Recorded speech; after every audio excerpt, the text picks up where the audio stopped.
oficina de prensa. Sí, sí, sí. Sí. Usted puede ser orgulloso de un... Gracias, Pablo. Buenos días. ¿Dónde estamos? En el edificio consistorial De la alcaldía de Valparaíso. de Valparaíso. Entonces, yo sé que algunas cosas ya las conocemos, que no son 30 pesos, sino 30 años, que hubo violaciones de derechos humanos. Creo que esas dos cosas el público europeo más o menos las sabe. Pero no se entiende qué está pasando ahora. ¿Qué está pasando ahora? Por ejemplo, este movimiento, este estallido social, ¿cambió, se organizó o sigue imprevisible como en las primeras semanas? Buena pregunta. Gracias. Y muchas gracias por el interés de conversar. Lo que pasó en Chile el 18 de octubre guarda relación con la destitución de un conjunto de reglas económicas y sociales, destitución de un conjunto de reglas económicas y sociales que rigieron la vida de Chile desde el 80 para acá y que provocaron en la gente cansancio, hastío, indignación, y que tienen que ver con las condiciones de vida de la gente. Precariedad absoluta. En Chile la gente tiene que resolver a fin de mes si adquiere la canasta básica de alimentos o paga las cuentas de los servicios básicos, agua, luz, gas, o saca a su familia el fin de semana a poder pasear. Para poder hacer esas tres cosas, los chilenos y las chilenas se tienen que endeudar. Somos 17 millones en Chile. 11 millones de chilenos están endeudados. 11 millones. 11 millones. Somos 17 millones y hay 11 millones de personas endeudadas. Endeudadas. También la gente de alguna manera se revela ante los privilegios de las élites, tanto de las élites económicas como de las élites políticas. Las cárceles de Chile están llenas de personas que han infringido la ley, pero ninguno de ellos son delincuentes de cuello y corbata. Empresarios que han eludido impuestos, que han financiado irregularmente campañas de políticos, políticos que han aprobado leyes corruptas. Los sueldos también en Chile son extremadamente desiguales. El sueldo de un parlamentario es muy alto respecto al sueldo mínimo. Es uno de los sueldos más altos del mundo. ¿Para qué decirte los sueldos del 1% de este país? Las diferencias con el sueldo mínimo son de miles. Y lo otro es que la gente también se revela frente a un sistema político y a una forma de democracia. Un sistema político que no los representa y una forma de democracia que no lo escucha. Ahí está la explicación, creo, de por qué este movimiento tiene las características que tiene. Es un movimiento sin liderazgos.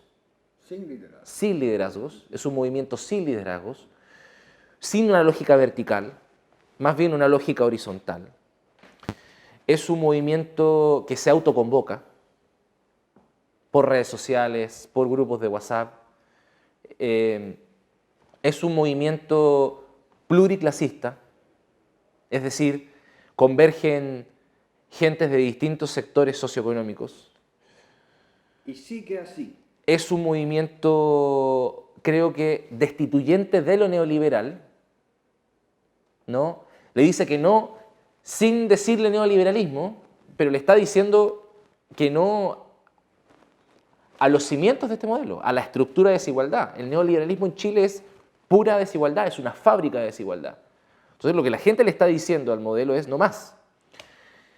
Lo que la gente también está diciendo, esta democracia, te decía, no nos representa, entonces cambiemos la Constitución. No, pero te preguntaba, Sí. ¿sigue siendo así?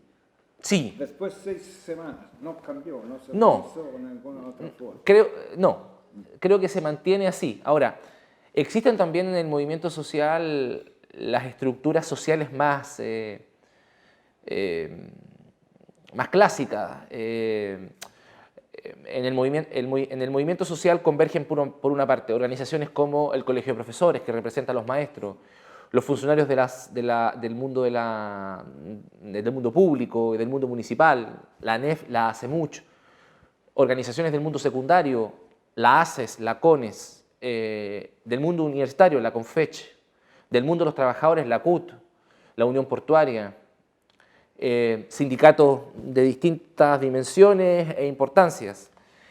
Pero también existe un grupo muy grande de gente que no se organiza en torno a esas organizaciones y que ha encontrado una forma de canalizar su participación en la calle, en los espacios públicos, en las plazas y también en las asambleas autoconvocadas, donde se está discutiendo hoy día en Chile sobre el cambio de la Constitución y sobre la nueva Constitución que queremos. Según los datos que nosotros manejamos, más de 1 millón de personas deben haber participado o están participando en estas asambleas o cabildos que se llaman, autoconvocados.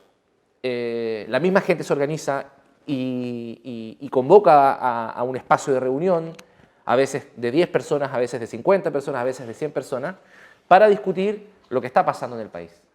Pero ¿se puede seguir con marchas y enfrentamientos cada día por meses? No. Me parece difícil. Es muy difícil. Es muy difícil. Creo que uno de los problemas que hoy día tiene la movilización es que el fenómeno de la violencia, de alguna manera, se construyó o se constituye como un problema político, ¿no? Sí.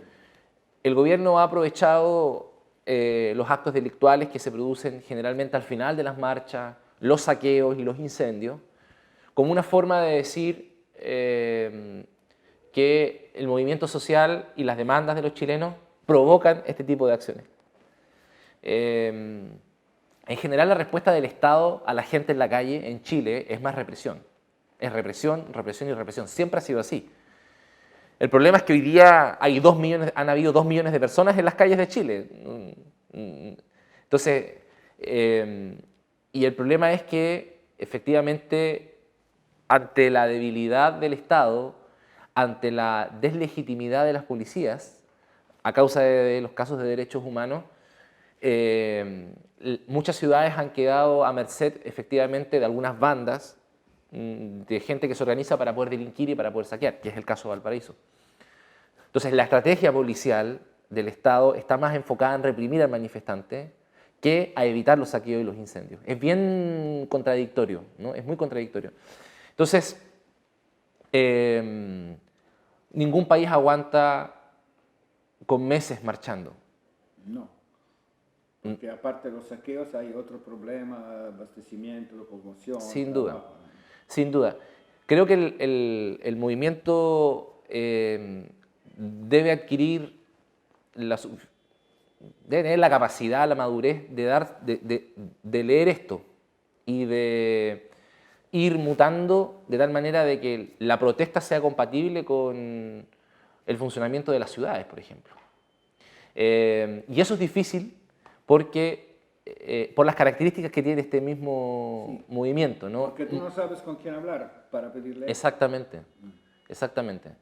Es bien especial lo que está pasando en Chile. Por eso los intentos de pactos y de acuerdos del sistema político generan tanta tensión en la gente. Sí. Porque se ven como acciones de más de lo mismo, ¿no? Que fue un poco lo que pasó con el acuerdo constitucional. Y de lo contrario, los alcaldes. ¿Es verdad que los alcaldes son más respetados que los políticos en la gente, en la opinión pública, en el movimiento? Creo que los alcaldes y las alcaldesas y las municipalidades son también parte del problema. En las municipalidades en Chile hay corrupción. Hay gente que lleva 30 años siendo alcalde. Hay prácticas de abuso de poder, una relación poco clara con el mundo privado también. Las municipalidades en Chile no son muy distintas al resto del sistema político. Quizás la diferencia está en que desde los territorios, desde las ciudades, desde los barrios, se ha ido construyendo una forma de entender la política en Chile que no es de arriba hacia abajo, sino que de abajo hacia arriba. Y algunas municipalidades, no todas, se han puesto a disposición de ese proceso, como un instrumento, como un medio, que es en el caso nuestro, que es el caso de Valparaíso, que es el caso de la Alcaldía Ciudadana. Nosotros veníamos de una gestión de 3 años, este año es el último y cuarto, vienen las elecciones ahora, una gestión que precisamente lo que buscaba era poner fin a la corrupción dentro de la municipalidad, pero por otra parte poner a disposición esta herramienta de la gente para poder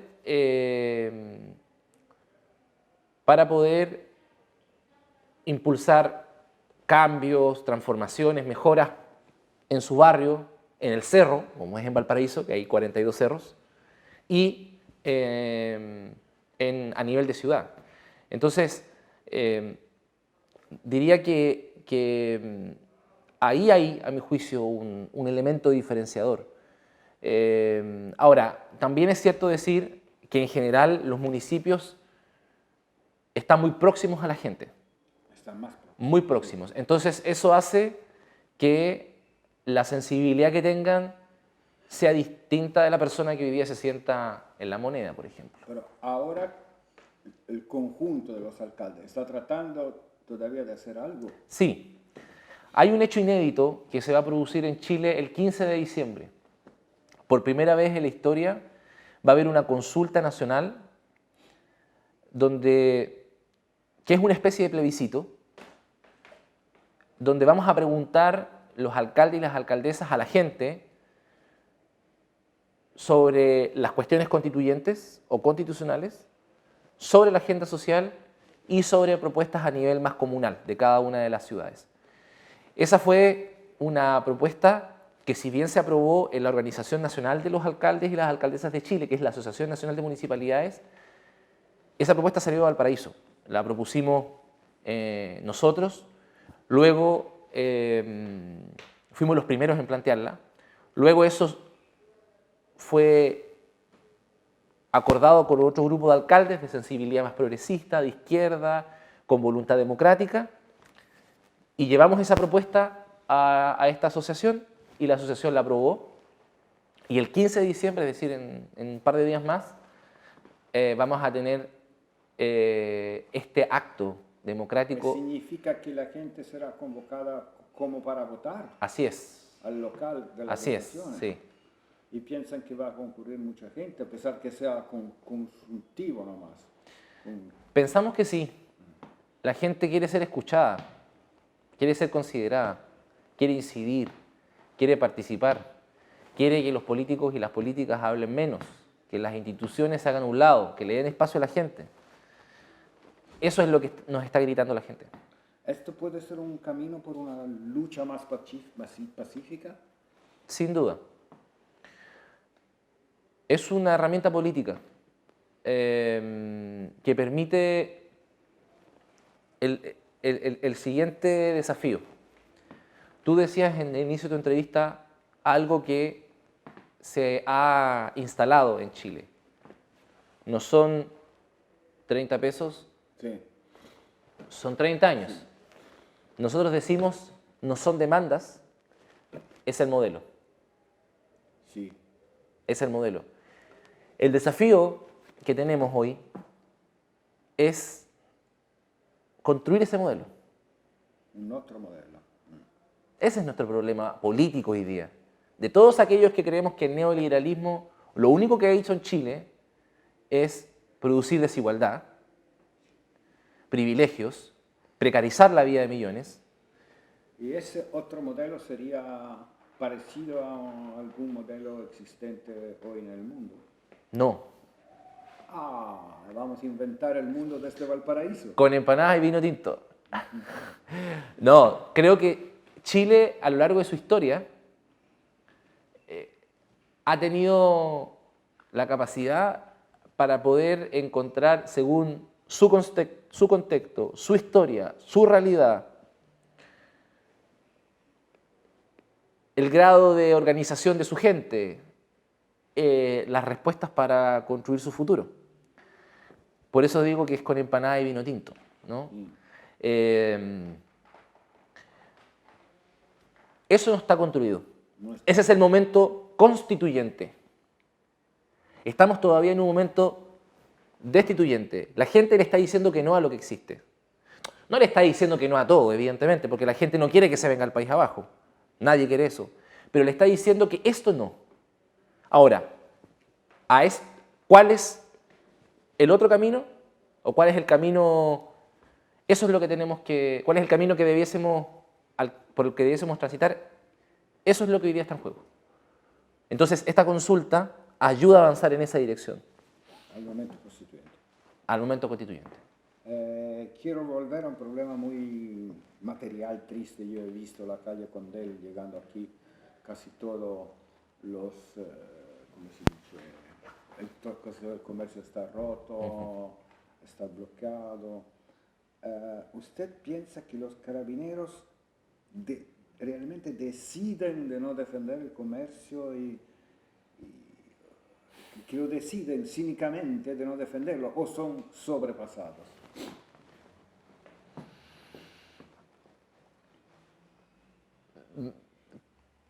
La situación en Valparaíso es tan crítica que da para pensar cualquier cosa. ¿Qué va? Que da para pensar cualquier cosa. Mira, nosotros la semana pasada, junto a un grupo de dirigentes de Valparaíso, fuimos una delegación al Palacio de la Moneda, a la Presidencia de la República, a dejar una carta. El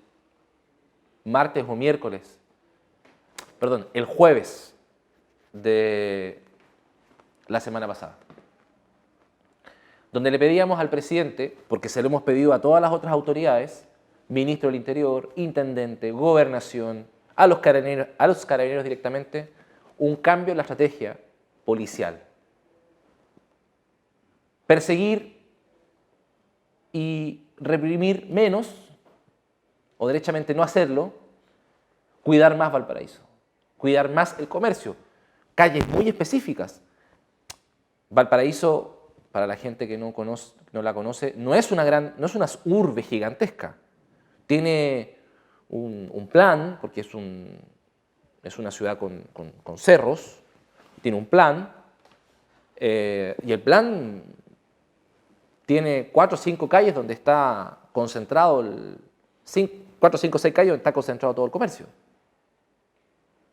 Le fuimos a pedir al presidente cambie la estrategia. Y se lo pedimos a ellos porque las municipalidades en Chile no tienen facultades de control del orden público. A diferencia de otros municipios europeos, donde las municipalidades cuentan con policías, nosotros no tenemos esas facultades. ¿Y cambió? No. ¿Aceptaron? El día domingo se produjo, a las 9 de la noche, domingo pasado, de esa misma semana, se produjo un saqueo. Y no habían carabineros, no había marchas. No había ni marchas ni carabineros. Entonces, da para pensar cualquier cosa. ¿Es posible imaginar alguna forma de control popular, cívico, pero no violento, del comercio? Claro que sí. Creo que es posible. No es tan claro, es un tema complejo. Sí, pero creo que es posible. Creo que lo que es posible es que los dirigentes y los movimientos que convocan a las movilizaciones tengan la capacidad, la creatividad y la audacia para proponer formas de movilización compatibles con la ciudad, compatibles con el comercio. Algo de eso durante estos días ha tenido lugar. Algo. Las marchas se convocan a lugares distintos, se hacen concentraciones de otras características. Pero en frente a un saqueo que se produce sin marcha, ya es otra cosa. No, claro que no. Es que la gente no tiene por qué, un dirigente social o incluso un comerciante o un funcionario municipal no tiene por qué poner en juego su vida cuando eso le corresponde a las fuerzas de orden del Estado que están entrenadas y preparadas para eso. Porque en ese caso son saqueos que pueden ser violentos. Sí, claro. En general todos los saqueos son violentos. Y las fuerzas de orden tienen la capacidad para disuadir y evitarlos. ¿Y quiénes son estos saqueadores? ¿Quiénes son? ¿Tienen una idea sociológica de quiénes son? Al inicio de las protestas, quizás uno podía pensar en una idea como la que sugieres, porque los saqueos y los incendios estuvieron concentrados a farmacias que se coludieron, estafaron con los precios a los chilenos, contra los bancos, se entiende, ¿no? Contra ciertos supermercados, actos que yo no comparto, pero puedo entender que tenían algún sentido. Pero desvalijar, saquear la tienda de un comerciante que es vecino nuestro no tiene ningún sentido. Es solamente un acto delictual. Sí, yo no preguntaba si tiene sentido, pero solamente imaginar quiénes son. ¿Quiénes son? Por eso te digo sociológicamente. Sí, yo creo que hay varios, hay varias, no es un único actor. Hay bandas criminales, organización criminal, hay. Nos damos cuenta de eso porque actúan con walkie-talkie, con celulares, los autos sin patente. O sea, hay que seguramente, esta es una suposición, pueden estar vinculados a tráfico de droga. O sea, en saqueo se ve organización criminal, bandas. Sobre aquellos son las policías, la ley, los tribunales los que deben actuar.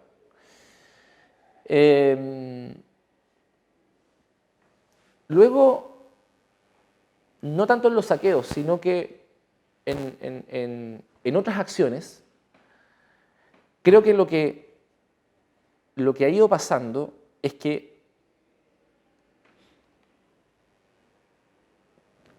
pueden existir sectores juveniles que ante un Estado que por 30 años no les ha respondido, los ha dejado completamente abandonados, no hay inversión deportiva y cultural en las poblaciones, hay endeudamiento estudiantil para poder ir a la universidad, las leyes que se aprueban en el Congreso son solamente para poder criminalizar a la juventud,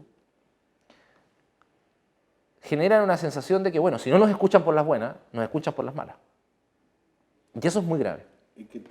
Así que por ellos todavía el saqueo todavía es una protesta. Puede ser, puede ser. Colocar una barricada quizás, enfrentarse con los carabineros, quizás, pienso. Piensa que el 18 de octubre en Santiago partió con la evasión al metro. Sí. ¿Quién evadió? Los jóvenes. Sabemos, sí. Del Instituto Nacional, que habían sido reprimidos sistemáticamente por el alcalde Alessandri de Santiago y por los carabineros. Ellos fueron los que partieron el movimiento. O sea, reventaron esa escuela con violencia, la reventaron. ¿Qué esperaban? Que los cabros se quedaran, los jóvenes, se quedaran de brazos cruzados y no hicieran absolutamente nada y siguieran soportando en su cuerpo injusticia, represión, segregación. ¿Qué piensan? Están locos. Y impulsaron quizás el acto de rebelión más sencillo, pero potente, de la historia de los últimos 30 años de Chile. Evadir el metro. Evadir el metro. Creo que eso tiene también una explicación incluso en la línea que tú planteas. Al final quiero preguntar, ¿qué se puede hacer, qué van a hacer, qué están pensando para Valparaíso? Para resurgir un poco de todo esto. Lo primero es que el Estado garantice elementos elementales de seguridad y orden público. Tenemos una sensación de inseguridad muy grande. El Estado tiene que resolver esto. Ellos tienen las facultades de control en materia de policías. En segundo lugar, estamos impulsando ya un plan de reactivación económica para poder parar el comercio local, para poder evitar la pérdida de empleos. Y tercero, un programa de inversión en el espacio público, particularmente en la calle Condel y Bellavista, muy potente. ¿Un programa de? Inversión pública, Sí. de recuperación de espacios. Además, estamos impulsando una serie de acciones de voluntarios, ¿no? Para limpiar la ciudad, para poder pintarla. A fin de año vamos a realizar el tradicional evento de fuegos artificiales en el mar, que es uno de los espectáculos pirotécnicos más importantes del mundo. Llega mucha gente. A la ciudad le genera un aporte de casi 300 millones de dólares esos días, es mucha plata, 3.000 puestos de trabajo. Es un motor económico que tenemos ahora y que vamos a utilizar. Lo importante es que sean fuegos artificiales. Solo Ojalá, artificiales. ojalá. Ojalá. No, confío en que vamos a tener un buen inicio de año, ojalá coronado con una nueva constitución. Y todos por Valparaíso, ¿qué es? ¿Qué será? Ese es el nombre de la campaña. Todos y todas por Valparaíso. Aprovechando la oportunidad, quizás muchos italianos, muchas italianas conocen Valparaíso, han oído hablar de Valparaíso. Vamos a habilitar una campaña de apoyo internacional a la ciudad. Vamos a habilitar una cuenta para que nos puedan donar, que es la cuenta municipal, recursos que van a ir directamente a la reconstrucción de la ciudad. Esa es la campaña Todos por Valparaíso. Así que invitados a apoyarnos. Gracias. Paramos. Hay una pregunta que quiero hacer sin grabarla. Ajá.